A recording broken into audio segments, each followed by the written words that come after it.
Selamat malam, Bapak, Ibu, dan teman-teman. Selamat malam. Saya berharap semua dalam keadaan baik ya. Kita bertemu lagi di Instagram Live hari ini. Dan topik hari ini akan membahas topik yang menarik yang tentunya akan memperlengkapi kita semuanya. Dan pada malam hari ini yang akan menjadi narasumber kita adalah seorang hamba Tuhan yang luar biasa, yang memiliki passion di dalam pelayanan yang spesifik banget. Saat menjalani passion di dalam pelayanannya, seorang hamba Tuhan ini, Bapak ini benar-benar belajar, kemudian melakukan penelitian, bahkan memberkati gereja-gereja di berbagai belahan kota di Indonesia. Kita pasti akan diberkati oleh Bapak Pendeta Asigor Sitanggang. Nah, saya mau mengundang Bapak Asigor Sitanggang untuk bergabung. Sebentar ya. Saya akan mengundang, Pak Asigor untuk Ibu Agnes, Pak Andri. Kita mengundang Pak. Nah, Pak Asigor sudah join bersama-sama ya. Wah, puji Tuhan. Shalom, selamat malam Pak Asigor. Apa kabar? Selamat malam Bu Iliana, baik, kabar baik. Ibu bagaimana Bu? Baik Pak, baik. Senang sekali loh. Saya mengucapkan terima kasih untuk kesediaan Bapak menjadi narasumber malam hari ini, berbagi tentang pengalaman dan juga hal-hal yang Bapak pelajari yang sangat memberkati kita semuanya nih Pak, dan khususnya memberkati pelayan Tuhan dan juga tubuh Kristus.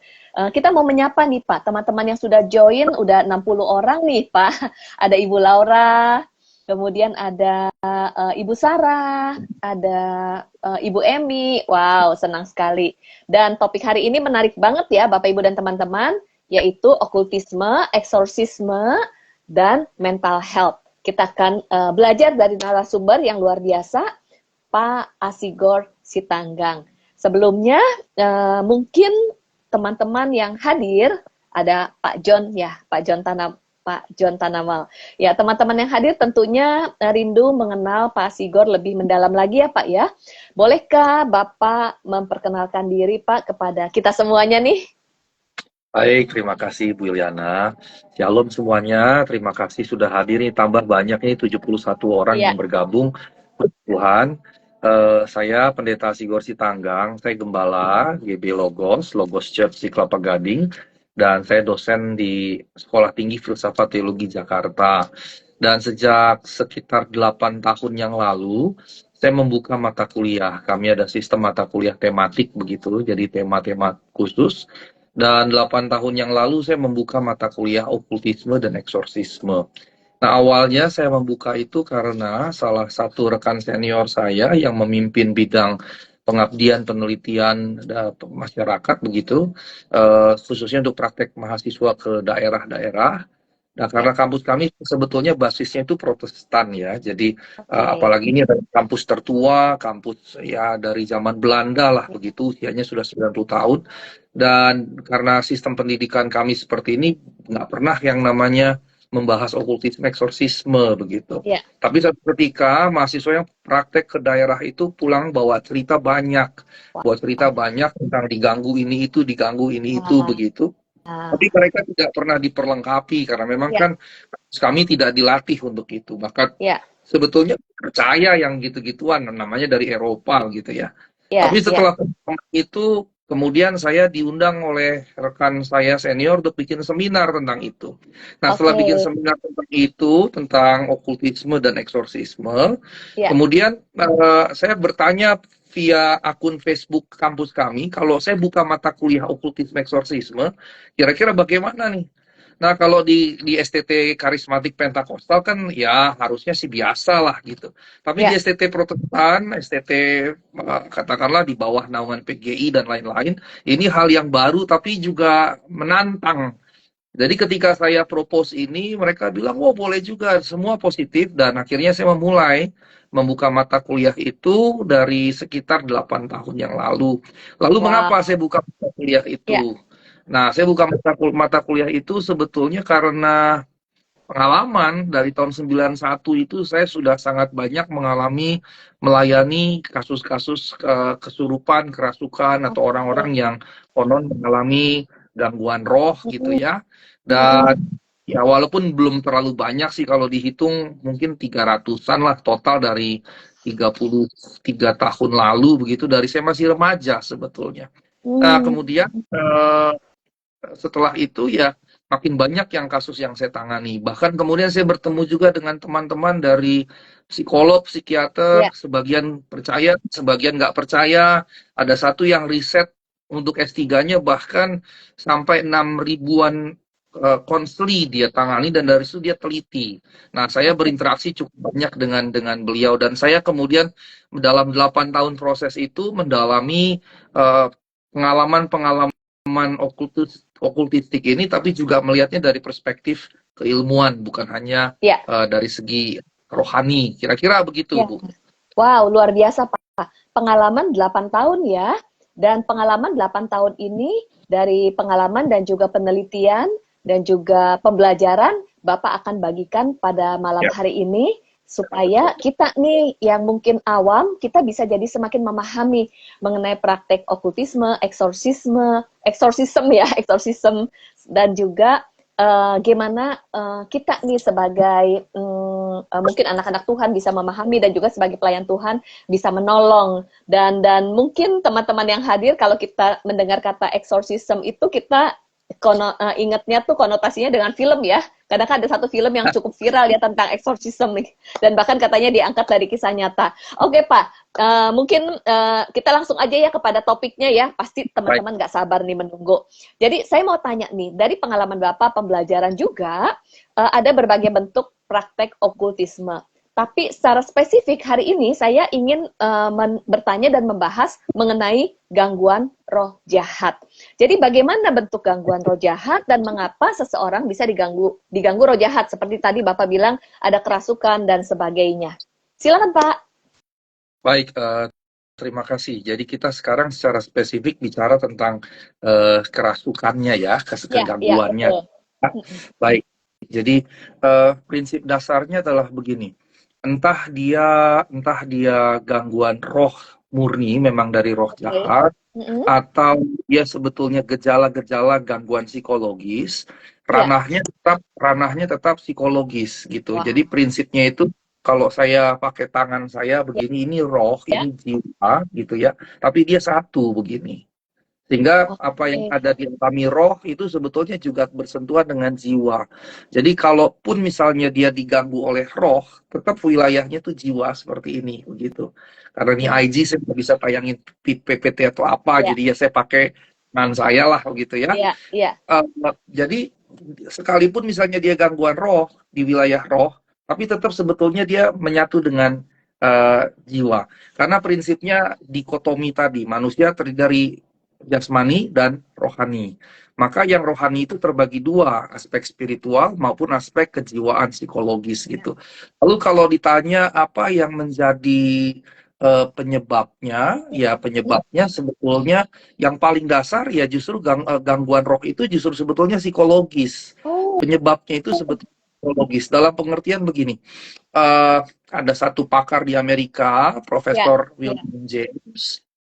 Dia profesor di bidang psikologi dan banyak menangani juga kasus-kasus gangguan roh gitu ya. ya, Dan dia berkata bahwa entah kita percaya roh ada atau tidak, ya. Jadi ya, kalau yang memang tidak percaya roh ya berarti ya, masuk situ. Tapi kalau kita yang percaya, artinya mau kita percaya roh ada, mau kita percaya roh tidak ada, ya. jadi tidak bergantung pada kita percaya atau tidak gitu ya. Gitu Nah, ya, ya, ya. iya, jadi entah roh itu ada atau tidak, dia masuk dalam diri kita itu karena jiwa kita retak. Nah, Wow. persoalan adalah begini rekan-rekan. Setiap kita kan jatuh dalam dosa, otomatis Ya. sebetulnya setiap manusia itu jiwanya retak. Hmm. Setiap manusia jiwanya retak. Perbedaannya ada yang retaknya halus gitu, bocor halus, ada yang retaknya agak lebar, ada yang retaknya lebar sekali begitu. Oke, Nah, oke. keretakan itulah yang kemudian jadi celah seseorang mengalami apa yang disebut dengan gangguan roh yang ada katakanlah ada tingkatannya, ada yang gangguan roh tapi ada yang sampai kesurupan. Nah, kalau sampai kesurupan berarti kesadaran dirinya diambil alih gitu. Nah, jadi sekali lagi, sekalipun kita nggak percaya roh ada atau percaya roh ada, kita diganggu itu karena jiwa kita retak gitu. Nah, persoalannya tadi bahwa setiap orang sudah jatuh dalam dosa, maka setiap orang punya keretakan jiwa. Kalau kita tanya, penebusan Kristus bagaimana? Penebusan Kristus terkait dengan keselamatan. Dia tidak otomatis tak sekejap jadikan kita sempurna. Nggak begitu. Nggak Oke. simsalabim, begitu kita menerima Kristus kita jadi sempurna. Tidak begitu. Keretakan jiwa itulah tanggung jawab kita untuk membenahi diri. Tapi kan nggak gampang membenahi diri. Dan belum lagi persoalan-persoalan kehidupan segala macam. Membuat retak jiwa itu tetap ada, bahkan mungkin bisa lebar. Nah, ketika orang mengalami gangguan roh sampai pada titik misalnya kerasukan atau Ya. kesurupan, itu sebetulnya ada fungsi, ada fungsi. Fungsinya apa? Oke. Orang yang kesurupan, kerasukan itu sebetulnya memenuhi kebutuhan tertentu yang hilang. Sehingga kesurupan itu Wow. berjalan. Jadi kalau saya menangani orang yang kesurupan, nggak ditengking sampai berbusa-busa lagi. Itu di awal pelayanan saya 30-an tahun yang lalu. Itu begitu, ditengking dengan suara besar gitu kan. Dalam nama Yesus gitu, tengking kenceng-kenceng. Untungnya saya orang Batak kan, suara saya gede gitu. Tapi persoalannya gini, memangnya setan takut dengan suara besar kita? Kan enggak. Gitu. Ya. Dan yang Ya. kedua jadi beruntunglah kami yang orang Batak gitu kan, orang Maluku misalnya yang suaranya melengking besar. Tapi kasihanlah teman-teman yang dari Jawa yang lembut-lembut, yang halus-halus gitu kan. Jadi setan nggak takut dong gitu. Jadi saya belajar banyak gitu. Jadi sembari saya melakukan pelayanan itu, saya juga belajar melakukan pelayanan lagi belajar. Maka karenanya sekarang saya tidak lagi tengking-tengking teriak-teriak segala macam begitu. Mengapa? Karena ternyata saya mengalami, memahami, mendalami juga, meneliti juga kesurupan, kerasukan itu gejala, Oke. simptoma. Nah, kalau Oke. gejala, berarti apa yang mesti kita cari? Penyebabnya dong. Nah, kalau dia Oke. gejala, pasti ada penyebabnya. Mm-mm. Nah, kalau penyebabnya nggak kita tangani, cuma ditengking, bisa kumat lagi gitu. Ya. Makanya wajar kalau misalnya saya suka mendapatkan cerita, Pak, ada loh yang di eksorsisme atau dilayani pelepasan sampai 2, 3, 4 kali. Ya iyalah, karena itu hanya menangani gejalanya. Gejala. Oke. Coba, belakangnya nggak ditangani. Nah, mestinya penyebabnya yang ditangani. Nah, dengan prinsip pemahaman bahwa jiwa retak itu jadi sumber, Ya. maka kalau gitu, kalau orang yang diganggu roh sampai pada titik kerasukan misalnya, tenangkan saja, tenangkan orang yang mengalami kerasukan itu. Setelah ditenangkan, dia tenang karena gini, orang yang kerasukan tidak mungkin permanen kerasukan. Tidak mungkin. Sebab kalau dia permanen kerasukan, itu bukan kerasukan, itu sudah gangguan kejiwaan. Oke. Oke. Jadi Wow, tidak ini menarik ada ya. kerasukan, tidak ada kerasukan yang seumur hidup Permanen. itu tidak ada. Tidak Ya. ada. Ya. Ya, tidak ada. Tapi kalau tidak ditangani, dia bisa berdampak pada aspek psikologis orang yang kita layani tadi. Dan dampak itu bisa berakibat pada juga lama-lama namanya jiwa retak kan.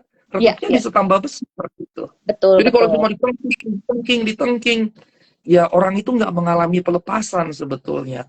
Hanya simptomanya yang kita tangani. Mm-mm. Nah, karenanya setelah ditenangkan, kemudian kita tangani. Ya. Begitu kita tangani, nah, nanti dalam percakapan lebih lanjut saya akan jelaskan sebaiknya penanganan seperti apa. Tapi kemudian garis besarnya kita harus menemukan kalau begitu jiwa yang retak itu apa, dalam hal apa dia menjadi retak. Nah, kira-kira Oke. begitu. Ya. Wah, Pak, menarik banget nih. Informasinya tuh berguna banget. Jadi ternyata gangguan roh itu bisa terjadi karena memang ada pintunya ya, Pak ya. Dan pintunya itu adalah jiwa yang retak. Gangguan roh itu akan terinisiasi dari jiwa yang retak. Dan kita sebagai manusia yang berdosa, kita punya jiwa yang retak, memiliki jiwa yang retak. Lalu ketika kita menerima Tuhan Yesus, kita diselamatkan. Namun salah satu tanggung jawab kita adalah kita terus memproses diri kita supaya jiwa yang retak itu perlahan-lahan dipulihkan. Karena itu adalah pintu atau celah untuk gangguan roh. Dan gangguan roh itu ada levelnya ya Pak ya. Dan ketika seseorang kesurupan atau dikerasukan, berarti sebenarnya itu nggak akan permanen. Namun kalau ada ciri-ciri yang terus-menerus dan permanen, itu sebenarnya adalah gangguan jiwa, betul ya Pak ya. Tapi kalau gangguan roh itu tidak permanen.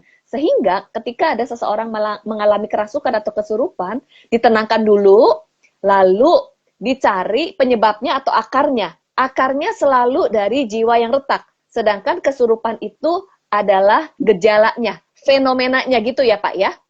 Oke. Betul sekali. Oke Pak, boleh nggak Pak nih bertanya nih Pak? Silakan. Kalau misalnya gangguan roh jahat itu celahnya dari jiwa yang retak. Setiap kita kan nggak ada yang sempurna nih Pak. Setiap kita punya keretakan jiwa. Misalnya seperti saya itu pasti kan punya pengalaman masa lalu, ada luka, dan luka itu belum tentu 100% sudah benar-benar pulih 100%. Karena kan kita nggak ada yang sempurna. Berarti ada yang retak dari saya. Kemudian pertanyaannya, seretak apakah yang akhirnya bisa terkena dampak nih Pak di gangguan roh? Itu pertanyaannya. Ini pasti pertanyaan kita semuanya nih. Kita pasti ada retaknya. Lalu juga yang menariknya adalah tadi Bapak sempat bilang ada level-levelnya nih. Jadi seberapa retaknya dan kondisi apa, walaupun kita nggak sempurna, yang bisa berdampak kepada gangguan roh jahat kepada diri kita, lalu juga level-levelnya yang seperti apa, kita jadi pengen paham supaya kita juga bisa aware nih, khususnya untuk diri kita masing-masing nih Pak. Baik, terkait leveling karena gini, karena setiap jiwa manusia itu kan beda-beda ya. Kita bahkan anak kembar sekalipun jiwanya bisa berbeda. Anak kembar sekalipun jiwanya bisa berbeda. Sehingga kita, sepengalaman saya tidak melakukan leveling karena kalau saya bikin misalnya katakanlah 10 level gitu. Sementara begitu banyaknya orang dengan beragamnya orang, maka saya sejauh ini tidak membuat leveling gitu. Dan dalam baik pengajaran, pelayanan maupun penelitian saya tidak melakukan leveling itu. Tetapi saya hanya mengatakan ada yang retak halus, ada yang retaknya agak besar, ada yang besar sekali. Lalu cara mengukurnya sebetulnya dengan jadi kita prosesi kita balik. Kalau dia mengalami hanya gangguan roh, berarti ya retak jiwanya tidak besar. Tapi kalau sampai dia mengalami kerasukan roh, itu kan dua hal yang berbeda. Kalau gangguan roh itu mengganggu dirinya, begitu, tapi tidak mengambil alih keberadaan kesadaran dirinya. Sementara kalau kerasukan kesurupan itu kan kesadaran dirinya terambil alih begitu ya. Kesadaran terambil alih. Nah, itu dua hal yang berbeda. Sementara kalau gangguan itu bisa cukup sering kita alami. Dan saya kasih contoh kasus saja dulu ya. Iya, betul. Misalnya ada satu orang yang ditangani oleh rekan saya yang tiap jam tertentu, itu jam 6 sore. Di jam 6 sore ketika cahaya mulai redup gitu ya. Kemudian mulai melakukan sesuatu. Ada juga kadang-kadang dia menjerit gitu, kadang berteriak panas segala macam gitu. Nah, itu ada di waktu tertentu gitu. Ada juga yang di bukan waktu, tapi kalau ada hal-hal tertentu yang jadi triggernya. Jadi ada triggernya dari segi waktu, ada dari segi kejadian, atau ada dari segi suasana dan seterusnya. Tapi dia tidak tiba-tiba mengambil alih kesadarannya, hanya dia terganggu gitu. Nah, kalau yang kerasukan atau kesurupan itu yang mengambil alih kesadaran seseorang. Nah, terlepas dari apakah gangguan atau kesurupan, maka kita mesti mengecek sebetulnya gangguan yang membuat jiwanya retak itu. Biasanya kami menyebutnya ada pengalaman mirip trauma masa lalu. Ada pengalaman mirip trauma masa lalu, dan karenanya memang trauma masa lalu itu signifikan sekali. Jadi kalau Ibu tadi berkata kita nggak tahu nih retaknya, memang levelingnya tidak ada. Tapi untuk konseling, kalau di sini juga yang hadir nih nambah banyak nih 144 nih yang hadir. Kalau di rekan yang hadir ada konselor-konselor, maka ditengking ya bolehlah gitu ya, didoakan boleh gitu, tapi jangan ditengking terus gitu, tapi disadarkan karena dia harus dibawa ke belakang. Ada trauma apa gitu. Nah, luka yang Ibu katakan luka batin itu sebetulnya adalah ini, kita dilahirkan jatuh dalam dosa, betul. Dilahirkan dalam ketidaksempurnaan, betul. Tetapi keretakan-keretakan jiwa itu sebetulnya dimulai dari sejak kita hidup begitu, bukan dari surga sudah kemudian jadi retak. Nah, itu biasanya kita menghitungnya terutama di golden years. Golden years itu ada yang berkata Wow. 0 sampai 6, ada Ya, yang bilang 0 sampai 7. Tetapi namanya trauma itu kan masa lalu. Satu betul. detik yang lalu itu pun sudah masa lalu. Jadi ada Ya, dua bagian. Ada ya. bagian yang golden years, ada bagian yang lebih luas yaitu semua masa lalu. Tapi memang golden years ini sangat berpengaruh besar bagi seseorang. Nah, yang baik sangat berpengaruh positif, yang jelek ya berpengaruhnya negatif gitu. Ya, Nah, kita kalau pakai teorinya Sigmund Freud itu ada ya, teori yang lamanya ya, alam ya, sadar, bawah sadar, tidak ya, sadar. betul. Pengalaman masa lalu itu dari alam sadar ini kan pakai 5 indera kita, Ya, terrepresi alam ya, bawah sadar sampai ke betul, alam tidak sadar. Nah, time betul. to time ketika ada pengalaman mirip trauma masa Ya, lalu yang di alam tidak sadar bawah sadar menyeruak ke atas gitu, menyeruak ke ya, dalam alam sadar. Nah, betul. kembali ingatan itu mengingatkan luka, dan ketika ada Ya, pengalaman yang mirip dengan penyebab luka di masa lalu, dia bisa kemudian mengalami gangguan bahkan gejala-gejala kesurupan tadi oke, gitu. oke. Ada satu contoh kecil Ya, yang saya suka sekali bercerita di mana-mana saya ya, menceritakan ini. Ada satu ibu misalnya, dia manajer sebuah bank besar ya, di daerah di Jawa begitu, lagi adakan setelah tutup tahun, banknya dapat keuntungan yang besar, bikin pesta dengan anak-anak buahnya, lagi ya, dan sadar si ibu terjatuh di ya, mungkin jatuh gimana, terjatuh di pangkuan karyawan muda laki-laki. Terus mungkin ya, demi menolong si bosnya itu ditangkap dan ya, dipeluk begitu. Nah, ya. ketika dipeluk, kemudian si ibu itu sejak itu jatuh cinta sama laki-laki itu. Padahal ibu itu punya suami, kalau saya tidak salah dalam kisah ini true story, punya anak 2 atau 3. Usia sekitar mungkin 45 ke 50 gitu. Terus dia kabur dengan lelaki muda itu, meninggalkan istri, suami dan anak-anaknya. Keluarganya awalnya bilang dia pelet gitu ya, Oke, dipelet, itu bagian dari feminisme, dipelet begitu. Tapi kemudian ditangani oleh teman saya, 6 bulan berusaha mendekati gitu, makanya sebetulnya nggak gampang, konseling seperti ini nggak gampang. ya, 6 bulan ditangani, setelah 6 bulan didekati, 6 bulan kemudian ditangani. oke, Ternyata apa yang terjadi setelah ditangani betul-betul, nampaklah bahwa si ibu ini punya trauma yang sangat mengerikan di masa kecilnya. Yaitu dari dia lahir sampai sekitar usia 5-6 tahun, kalau papanya mau kerja atau pulang kerja, papanya selalu mangku dia di pangkuan papanya. Gitu. Dari oke. kecil, dari gitu.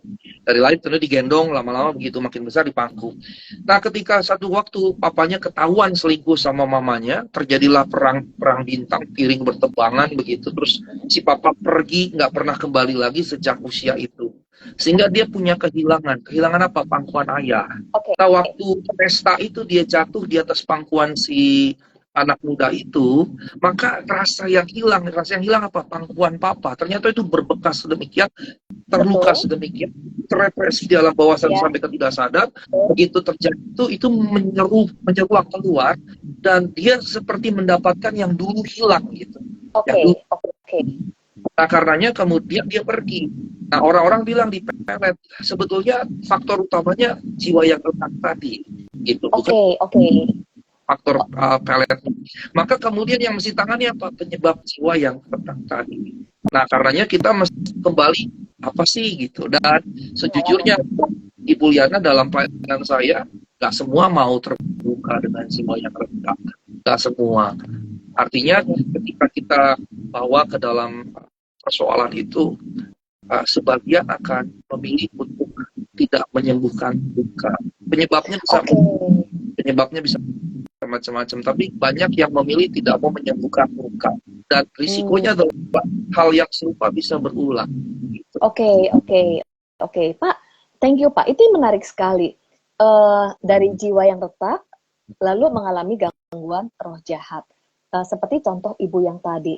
Nah, yang saya ingin tanyakan adalah ciri-ciri bahwa orang itu mengalami gangguan roh jahat, manifestasinya seperti apa? Kalau misalnya kerasukan, kita tuh udah bisa lihat dengan kasat mata, karena kan dia sudah dikuasai alam kesadarannya oleh roh jahat. Tetapi kalau misalnya gangguan roh jahat yang bukan kerasukan tuh Pak, kita bisa lihat dari mana ciri-cirinya? Sebetulnya yang paling mudah itu kalau kerasukan, tapi kerasukan itu kan biasanya memang dia diambil alih keberadaannya. Betul, betul. Diambil alih keberadaannya secara gamblang itu mudah. Tapi sebelum tiba ke situ, Ya. sebetulnya ada indikator-indikator yang kita Nah, ya, bisa amati. Dan ya. ini saya sebetulnya pelajari dari justru Gereja Katolik Roma. Uh, Oke. Gereja Katolik Roma, Juliana, mereka punya asosiasi eksorsis internasional, Oke. asosiasi pengusir setan internasional. Ya, Dan ya, waktu ya. saya materi-materi kuliah saya kan saya mesti cari segala macam. Iya, Dan saya iya. terkagum. Membernya eksorsis Katolik itu ada 14.000. Kantornya di Vatikan di Roma. Dan Oke. mengembangkan pelayanan sedemikian rupa. Makanya ketika saya lihat, ini hasil pengembangan penelitian. Bukan bertahun-tahun, tapi puluhan tahun. Maka misalnya, dan saya bisa afirmasi dari pengalaman saya. Misalnya orang yang mulai ke arah sana gitu, mulai ngomong yang nggak kebuat, bahasanya tidak mengerti dan dikenal oleh orang-orang sekitar. Mulai itu ada gitu ya, seperti itu. Terus yang berikutnya mulai memiliki kekuatan fisik, ketahanan yang kuat gitu. Dan kalau mulai ini ditahan, dia akan lebih kuat. Kemudian dia bisa tahu sesuatu yang kayaknya mungkin orang normal tahu gitu. Tapi ini bukan dalam pengertian kuat ya, di momen itu dia kayak tahu gitu. Misalnya nih satu kejadian nih pernah tahun 90 berapa satu orang mau melakukan melakukan eksorsis terhadap satu teman yang tangan eksorsis. Tiba-tiba dia tidur terlupuk bangun, terus kemudian dia tunjuk ke teman saya, dia berkata, aku mau mengusir saya, aku tahu siapa kamu. Dan ini mungkin seperti tujuan Imam Skema, kisah para rasul yang berusaha mengusir orang yang tidak roh. Terus 7 Imam Skema itu kan bilang, aku usir engkau dalam nama Yesus yang diberitakan oleh Paulus. Terus roh jahat itu kan bilang, Yesus aku tahu, Paulus aku kenal, tapi siapa kamu? Nah, berarti kan si setan ini kan kenal 7 orang itu nggak layak, kita nggak punya otoritas dan seterusnya. Nah itu contohnya. Kemudian juga keengganan misalnya dengan benda-benda yang dianggap seperti itu, pemerintah yang misalnya yang hurapan ya. Kalau di gereja Katolik itu dan seterusnya. Kemudian melupai diri.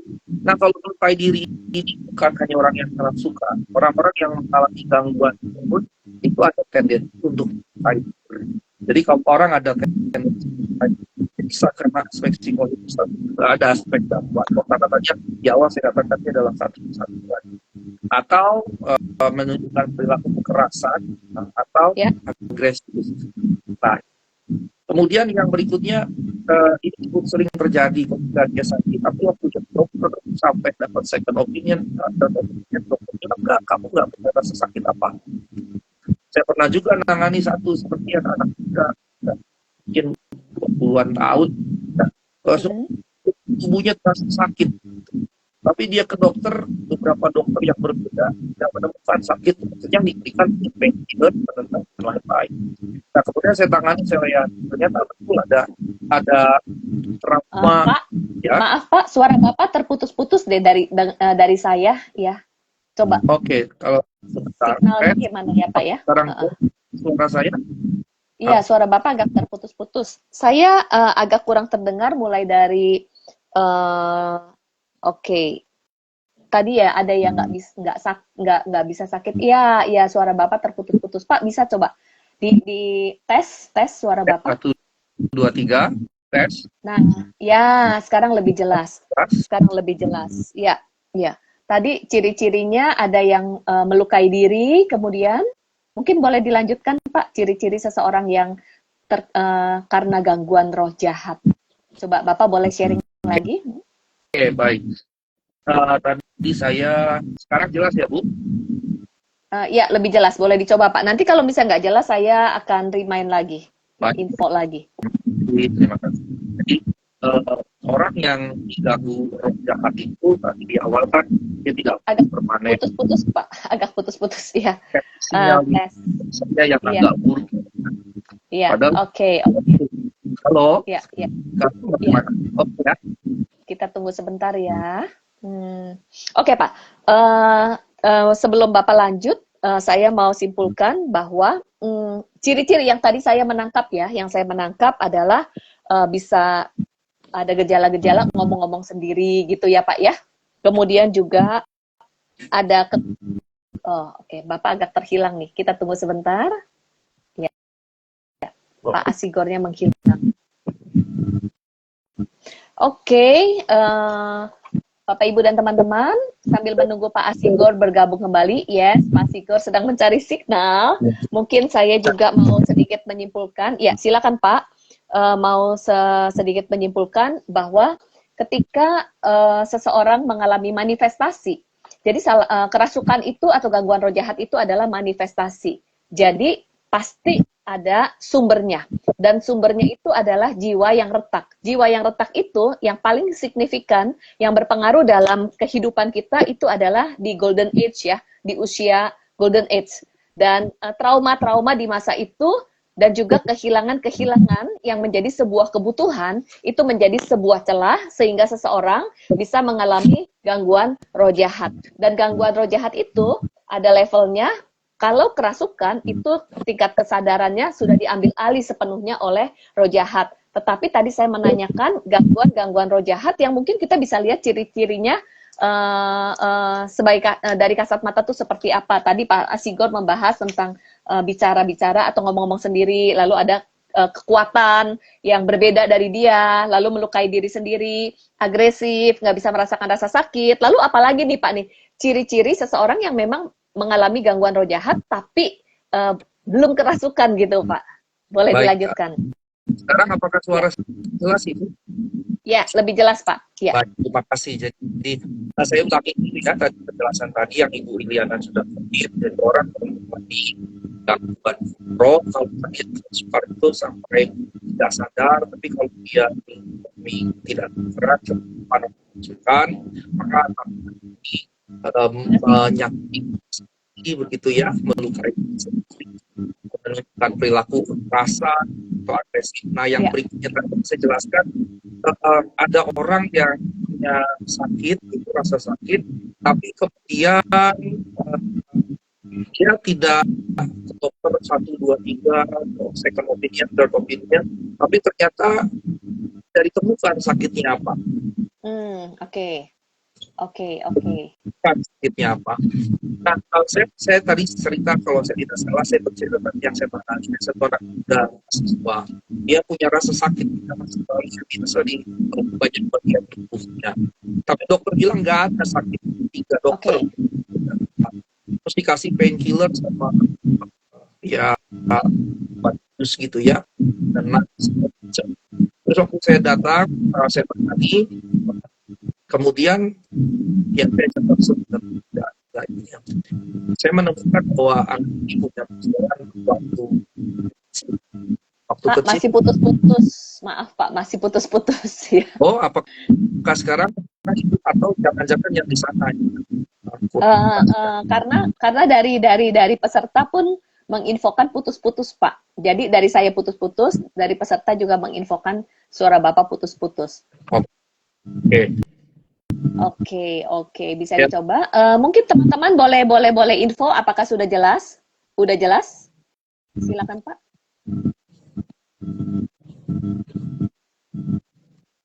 Coba Bapak boleh bicara. Oke. Ya, masih putus-putus Pak. Infonya masih putus-putus. Oke, nggak apa-apa, kita coba lagi. Kita coba. Oke. Masih putus-putus. Oke Pak. Tes 1, 2, 3. Nah, ini jelas Pak. Tapi ada yang jelas. Iya, mohon maaf ya. Nggak apa-apa. Ada hal-hal yang memang tidak terprediksi. Oke, Pak, saya mau tanya nih. Jadi ya Pak, kalau misalnya kita mau membedakan, ini sebenarnya gangguan jiwa atau kerasukan gitu Pak. Sorry, gangguan psikologis atau ini gangguan roh jahat. Itu dari mana ya Pak ya kita bisa tahu ya Pak ya ketika melayani seseorang? Karena mirip-mirip nih Pak, seperti ngomong-ngomong sendiri, kemudian bisa teriak, histeris, ataupun ada yang melukai diri sendiri, ada yang agresif. Ya, baik. Kalau yang tadinya setelah penyakit, masih ada lagi misalnya halusinasi, gitu ya, Halusinasi, betul. Karena kan dengan gangguan jiwa juga ada halusinasinya. Nah, bedanya apa nih Pak? nah, jadi gini, kita telusuri dulu semua yang tadi saya sudah tadi, apalagi ada saya sampaikan dulu ya, ada perubahan perilaku pribadi yang tiba-tiba, atau yang berikutnya yang ngerasa kekeringan rohani yang luar biasa. Terus yang berikutnya ini yang ada mistiknya, ada benda-benda yang keluar dari tubuhnya, ada kadang-kadang dari mulut dan lain-lain, begitu. Nah, jadi kalau ditelusuri semua di data, anak tanya ibu bapak kalau sudah menangani adalah perlu mencatat, itu wajib Mencatat. ya. Oke. Istilahnya kalau dalam dunia pendidikan, kemudian ditelusuri kira-kira ini gejalanya psikologis atau tidak. Nah, bagaimana membedakannya? Dari Ya, semua indikator tadi, ada yang alamiah, ada yang psikologis, tapi ada yang tidak alamiah, non psikologis. Misalnya, tahu kejadian yang tidak bisa dipahami oleh nalar misalnya, atau kekuatan ekstra 2, 3, 4 kali lipat, itu kan bukan lagi gejala psikologis. Rasa sakit yang luar biasa bisa juga psikologis, bisa juga faktor gangguan roh. Jadi ya. suri.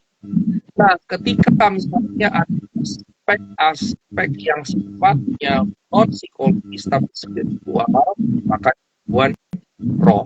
Nah, yang berikutnya, yang penting, ada Ya. konseling dalam hidupnya, adakah di masa lalu masing-masing yang bersingkat dengan mistik, magis, mistik, atau kunan. Oke. Nah, kalau itu ada, sangat mungkin memengaruhi potensi yang mengalami gangguan. Nah, itu Oke. Oke. Oke, Pak. Karena putus-putus, tapi saya masih bisa menangkap. Saya coba simpulkan ya, Pak ya. Kalau misalnya menghadapi seseorang yang memiliki ciri-ciri, ya entah bicara sendiri, halusinasi gitu ya, mendengar sesuatu, kemudian juga histeris, ada tingkah laku yang negatif, agresif, yang secara kasat mata ini mirip ya antara gangguan roh dengan gangguan psikologis. Apa yang dilakukan? Yang pertama adalah mencatat dari ciri-ciri yang ada, betul? Dari ciri-ciri yang ada, gejala yang ada, dipilah nih. Ini apakah ciri-ciri alamiahnya yang mana? Alamiah yang mana? Mungkin fisik, gangguan fisik, kemudian juga gangguan perilaku, itu kan alamiah ya. Kemudian dilihat gangguan psikologisnya yang ada. Gangguan psikologisnya apa saja, tapi coba temukan adakah ciri-ciri non alamiah, betul ya Pak ya? Kalau misalnya ketemu ciri-ciri non alamiah, ciri-ciri non alamiah ini yang sebenarnya merupakan indikator bahwa nggak cuma gangguan psikologis, tapi ada gangguan roh jahatnya, betul? Oke, kemudian juga setelah itu dicek, ditelusuri latar belakangnya, pengalaman-pengalaman traumanya, betul ya Pak ya? Kan itu jiwa yang retak.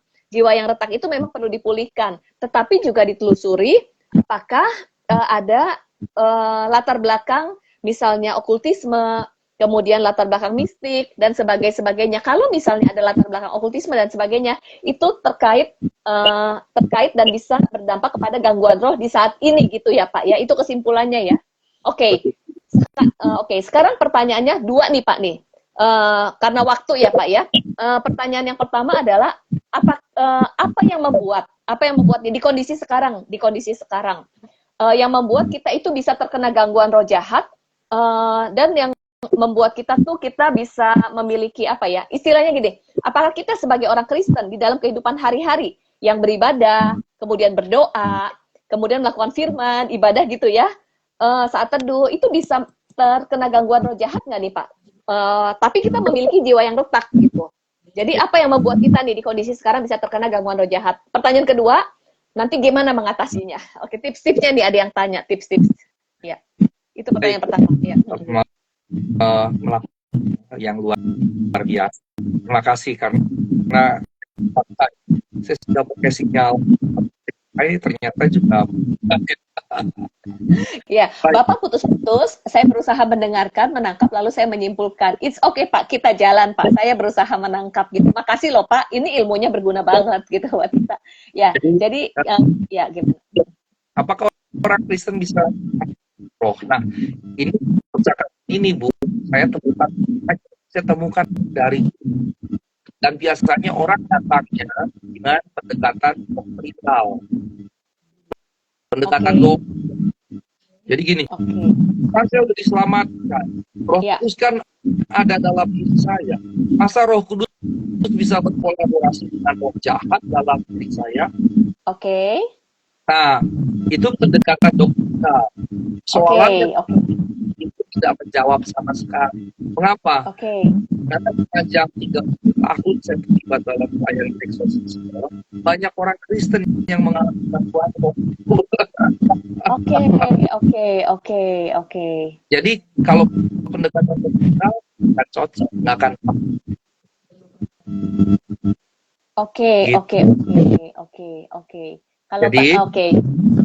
Kalau pendekatan doktrinal itu tidak akan menjawab. Akhirnya kita cuma debat saja, debat kusir. Yang satu bilang nggak bisa, yang lain bilang bisa. Karena pendekatannya doktrinal. Tapi kalau berdasarkan pengalaman, banyak orang Kristen yang bisa diganggu, bahkan kesurupan. Nah, ini menarik Pak. Kalau saya bertanya dari pengalaman Bapak gitu ya, apa yang menyebabkan orang Kristen gitu bisa diganggu roh jahat gitu? Itu apa nih Pak? Karena kan memang kalau kita misalnya punya masa lalu, punya celah, setiap kita tuh punya jiwa yang retak, kita tuh punya, tergantung retaknya besar atau kecil gitu ya. Lalu apa yang menyebabkan bisa terkena gangguan roh jahat? Dan juga yang kedua, bagaimana kita tuh menjaga diri kita supaya tidak terkena gangguan roh jahat. Namun kan masalah pemulihan itu kan bertahap tuh Pak. Ada juga kita nggak sadar dengan luka masa lalu. Ya, apa yang membuat orang Kristen bisa terkena gangguan roh jahat? Lalu apa yang perlu kita lakukan untuk menjaga diri kita supaya tidak terkena gangguan roh jahat? Baik, pertanyaan. Jadi itu ada di wilayah menyakiti jiwa. Ya. Kan Pak, putus Pak. Padahal ini adalah informasi yang menarik banget dan waktu semakin singkat karena Bapak nanti ada acara lagi. Tentunya kita semua pengen mendengar ya, tapi rasanya putus-putus. Saya coba dengerin ya Pak ya. Oke. Apakah suara saya sekarang lebih jelas? Oke. Kalau bisa didengarkan, saya akan terus dengarkan. Tapi kalau benar-benar nggak bisa dengarkan, saya akan interupsi. Boleh Pak? Kami siap mendengar. Baik, terima kasih. Jadi walaupun kita sudah Kristen kan kita tidak sempurna. Betul. Dan jiwa kita seringkali juga punya persoalan. Betul. Yang pertama. Yang kedua, orang Kristen apakah otomatis kalau itu nafsu? Apa yang ini nggak kedengeran boleh diulang? Orang Kristen apakah otomatis? Apakah orang Kristen kalau terluka otomatis langsung mengampuni? Oh iya. Kan enggak. Malah banyak orang Kristen yang dendamnya dibawa sampai mati kan. Iya. Oke. Dan seperti itu, keadaan seperti itu. Jadi sekalipun dia Kristen, tapi kalau dia tidak memperbaiki, menyembuhkan dia bisa tetap mengalami itu. Bahkan bisa sampai titik pernah mengejar dirasuk roh jahat. Iya. Nah, itu yang paham. Lalu yang kedua, penanganannya seperti apa? Ya. Pak, sebentar. Sebelum penanganan, saya simpulkan, mungkin Bapak terputus-putus, tapi yang saya tangkap nih Pak ya, apakah kita orang Kristen bisa mengalami gangguan roh jahat? pertanyaannya kepada diri kita sendiri. Karena yang pertama, setiap kita tidak ada yang sempurna. Kita semua punya luka, betul? Itu sebabnya penting sekali untuk kita mengenali luka kita. Dan yang kedua, tadi menarik sekali, apakah semua orang Kristen itu mengampuni? Banyak yang membawa dendamnya sampai seumur hidup. Inilah, jadi kuncinya adalah marilah kita berproses untuk semakin dipulihkan. Yang kedua, kalau kita punya luka, kita harus mengampuni ya Pak ya, karena justru di situ celahnya ya, dua hal itu ya Pak ya. Oke. Oke, sekarang Ampunan kan dasarnya kasih ya. betul. Nah, kasih itu sebetulnya kata kunci melawan itu sendiri. Gitu. Wow, menarik banget. Pengampunan dasarnya kasih, dan kasih itu kunci untuk melawan semuanya. Wow, luar biasa banget. Dan memang itu adalah yang Tuhan Yesus ajarkan ya, mengampuni dan juga hidup di dalam kasih ya Pak ya. Oke.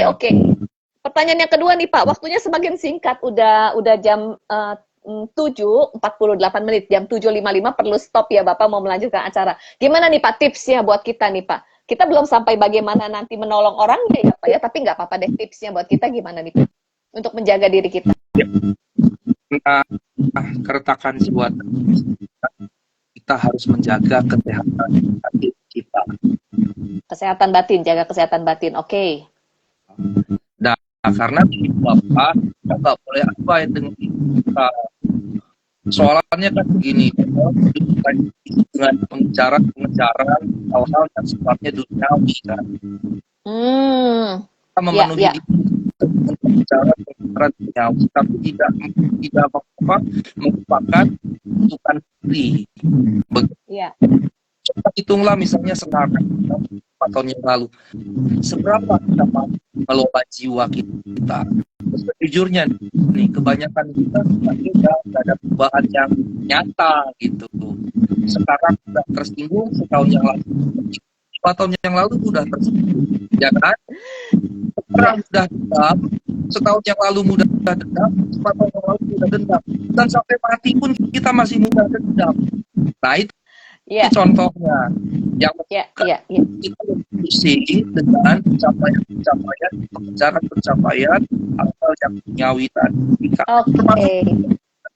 Karir pelayanan segala macam, tapi tidak mengecek ke dalam. Apakah saya mengalami akan dalam batin saya, dan apakah saya mengecek retak jiwa saya, dan pelan-pelan dia mengecek. Nah, yang sehat itu bukan tanpa retak, karena tidak ada yang tidak retak. Yang sehat itu adalah makin lama makin kecil retak. Wah. Itu yang itu. Cara penanganannya secara personal, perhatikan, refleksikan diri sendiri, cek keretakan jiwa sebesar apa, dan itulah bersama Tuhan untuk keretakan selama kecil. Yang sehat itu yang seperti ini, bukan berarti tidak ada kalau itu mungkin. Tapi bagaimana dari besar dalam kecil, itu cara. Wow, Pak, paham banget Pak, confirm banget Pak. Jadi tanggung jawab kita adalah kita menjaga kesehatan jiwa, kesehatan batinnya. Karena setiap kita tidak ada yang tidak punya luka, setiap kita tidak ada yang tidak retak. Nah, dan kita juga orang yang sehat itu bukan berarti tidak ada retaknya. Tetapi seseorang yang sehat itu retaknya ada progres ya Pak ya. Perlahan-lahan ada progres, retaknya semakin kecil. Dan itu penting banget. Jadi gimana luka kita, pemikiran kita, kemudian trauma-trauma semakin dipulihkan. Jadi terus belajar, terus berproses, terus dipulihkan. Itu kuncinya untuk menjaga diri kita ya Pak ya. Oke. Pak, nih 4 menit terakhir nih Pak, tapi kita pengen tahu nih Pak. Jadi secara keseluruhan, ketika kita menangani, misalnya nih, kita melihat seseorang punya gejala-gejala itu, kita sebagai pelayan Tuhan, bagaimana melayani orang tersebut? Misalnya dia punya sikap agresif, lalu dia ngomong-ngomong sendiri. Terlepas kita udah belum tahu apakah dia gangguan roh jahat atau apakah dia gangguan psikologis, bagaimana kita melayaninya secara komplit tapi praktis nih Pak? Ada kawan yang pertama yang datang dulu. Sorry, yang pertama tenangkan. Oke. Tenangkan ini caranya tidak sakit, bisa macam-macam. Misalnya ditenangkan dengan musik yang menyenangkan, misalnya Ya, begitu. Kedua dengan kata-kata yang lembut, dan ini oke, tentu dengan lanjutan. Ya, berikutnya juga dengan nyanyian lembut. Jadi tenangkan caranya bisa berbagai macam. Bisa dengan oke, musik saja, bisa dengan nyanyian lembut, bisa dengan mengutip firman, bisa juga oke, dengan doakan, tetapi dengan lembut. Tenangkan tujuan oke. pokoknya tenang.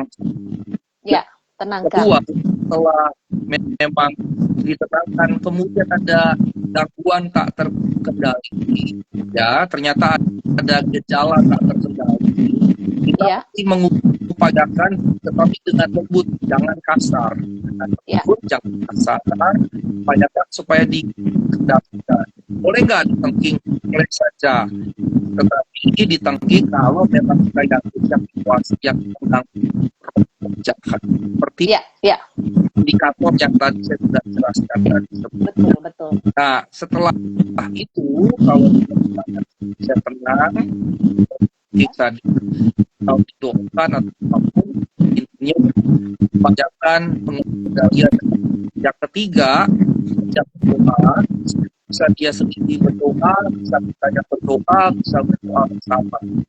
Nah, yang keempat, kalau kita kendali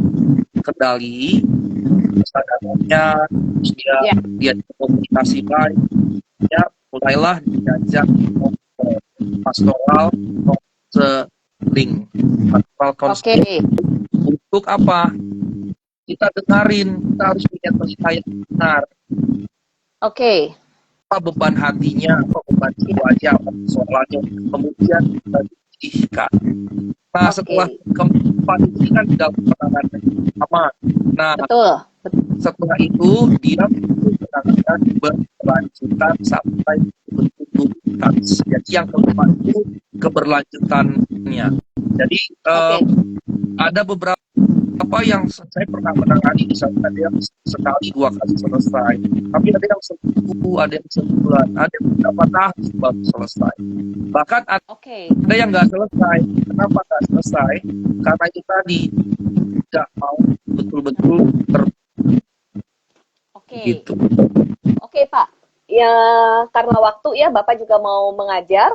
Saya simpulkan ya, Pak ya. Saya menangkap eh, dengan putus-putus, tapi supaya pemirsa ini partisipan bisa mendapat kesimpulan, langkah-langkah yang dilakukan kalau kita melihat seseorang dengan manifestasi, dengan gejala-gejala tertentu, walaupun kita belum tahu nih, ini gangguan roh jahat atau gangguan psikologis, yang pertama adalah tenangkan terlebih dulu. Cara menenangkan bisa dengan musik, perkataan yang lembut, mengutip firman, dan dengan lembut. Kemudian yang kedua, jika ada gejala tidak terkendali, dan memang benar-benar kita tenangkan lagi, dan kalau memang benar-benar ada indikator bahwa ada kerasukan yang benar-benar tak terkendali, kita boleh tengking. Tapi tengkingnya juga dengan porsi yang tepat ya Pak ya, bukan berarti teriak-teriak, dengan lembut pun tengking oke ya Pak ya. Kemudian yang ketiga, kalau dia sudah tenang, ajak berdoa bersama-sama, betul ya Pak ya. Kemudian yang keempat, ambil waktu gitu untuk komunikasi di dalam konseling. Jadi ngobrol-ngobrol, ajak dia berkomunikasi dan juga di konseling untuk menggali pengalaman masa lalu, luka masa lalunya, traumanya. Kemudian kalau sudah tergali trauma dan lukanya, proses pemulihan. Dan kalau yang kelima itu berkelanjutan. Berkelanjutan dalam arti jika memang ada gangguan-gangguan jahat itu perlu dipelepasan gitu Kak Pak? Atau gimana? Atau pelayanan pemulihannya terus dilanjutkan atau ada hal-hal pelayanan eksorsismnya itu Pak? Gimana Pak? Ini yang terakhir Ya, Pak. Satu menit lagi Pak. Ya. Untuk yang kelima tadi berkelanjutan, jikalau masih ada gejala yang mesti ditengking silakan. Tapi yang paling penting berkelanjutannya adalah pemulihan diri. Oh, oke. Wow, Pak, ini penting banget. Jadi yang paling penting justru pemulihan dirinya. Kalau ada gejala yang perlu tengking, itu dilakukan pelayanan eksorsisme ya, Pak ya. Oke, sekarang pertanyaan satu lagi. Kalau misalnya pemulihan diri berlanjut, berarti kalau misalnya ada gangguan roh jahat itu pelan-pelan juga tidak mengganggu lagi dong Pak, kalau kita semakin pulih gitu ya Pak ya? baik pada titik puncaknya, bahkan dia bisa terlibat dalam pelayanan eksorsisme. Wow, menarik sekali ya Pak ya. Wah, dalam titik puncaknya dalam pelayanan eksorsisme. Oke Pak, karena waktu Bapak harus selesai. Sekali lagi terima kasih. Tapi menarik loh Pak. Nanti kayaknya saya mau undang lagi untuk bagaimana pelayanan eksorsismenya itu ya Pak, kita belum bahas. Oke, terima kasih banget. Walaupun putus-putus, tapi informasi dari Bapak itu memberikan pencerahan dan insight dan memperlengkapi kita semuanya. Dan kayaknya nih Pak, kesimpulannya adalah buat kita semuanya, tugas kita adalah kita terus refleksi diri, kita menjaga kesehatan batiniah kita ya Pak ya, gitu ya. Dan khususnya juga kalau ada luka harus mengampuni, itu perintah Tuhan yang diberikan pada kita. Sekali lagi terima kasih ya Pak ya. Kalau misalnya mau mendapatkan informasi layanan dari Pak Asigor, bisa follow Instagramnya, bisa follow juga logo Teologos ya, bisa follow Teologos. Oke Pak, sampai di sini. Setelah ini selamat melayani ya Pak ya, selamat mengajar ya. Kita salam buat keluarga, sukses ya Pak ya. Menjadi berkat. Tuhan Yesus memberkati. Kita akhiri ya Pak ya. Dan terima kasih untuk semangatnya, semoga bermanfaat. Tuhan Yesus memberkati. Saya akhiri ya acara hari ini. Selamat malam Selamat semuanya. malam semua, memberkati.